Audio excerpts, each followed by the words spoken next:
শেখ হাসিনা আসবে ফিরে এবং জয় বাংলা স্লোগান। নিষিদ্ধ ঘোষিত ছাত্রলীগ আতঙ্ক সৃষ্টির জন্য দেওয়াল লিখন করেছে বলে দাবি জানিয়েছে বিএনপি।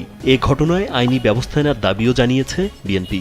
রবিবার দিবাগত রাতে কোনো এক সময় কে বা কারা এই দেওয়াল লিখন করে, এমন ঘটনা ঘটেছে মেহেরপুরের গাংনী উপজেলা পরিষদের বিভিন্ন দেয়ালে। সরেজমিনে দেখা যায় উপজেলা পরিষদের মধ্যে অবস্থিত মহিলা বিষয়ক ও সমাজসেবা, খাদ্য অফিস, সাব রেজিস্ট্রি অফিস ও নির্বাচন অফিসের দেয়ালে লেখা হয়েছে হাসিনা আসবে ফিরে এবং জয় বাংলা। লাল কালি দিয়ে বড় বড় অক্ষরে হাতে লেখা হয়েছে এই স্লোগান। অফিসগুলোর প্রবেশপথ এবং দেওয়ালের বিভিন্ন স্থানে সোমবার সকালে লেখাগুলো নজরে পড়ে স্থানীয়দের। এ নিয়ে রাজনৈতিক মহলে শুরু হয়েছে তোলপাড়। ঘটনাস্থল পরিদর্শন করে দেওয়াল লিখনের প্রতিবাদ জানিয়েছে বিএনপির নেতারা। এবার ব্যাংকও আপনার হাতের মুঠোয়। Balance transfer, mobile recharge, bill pay থেকে শুরু করে যা চান সব হবে এক মুহূর্তে।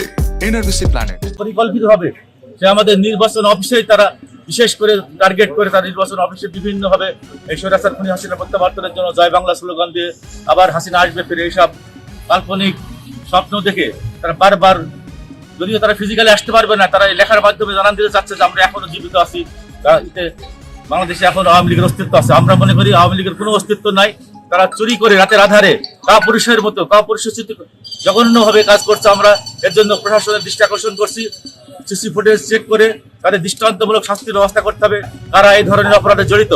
ইতিমধ্যে জানেন ছাত্রলীগকে সন্ত্রাসী সংগঠন হিসেবে নিষিদ্ধ ঘোষণা করা হয়েছে।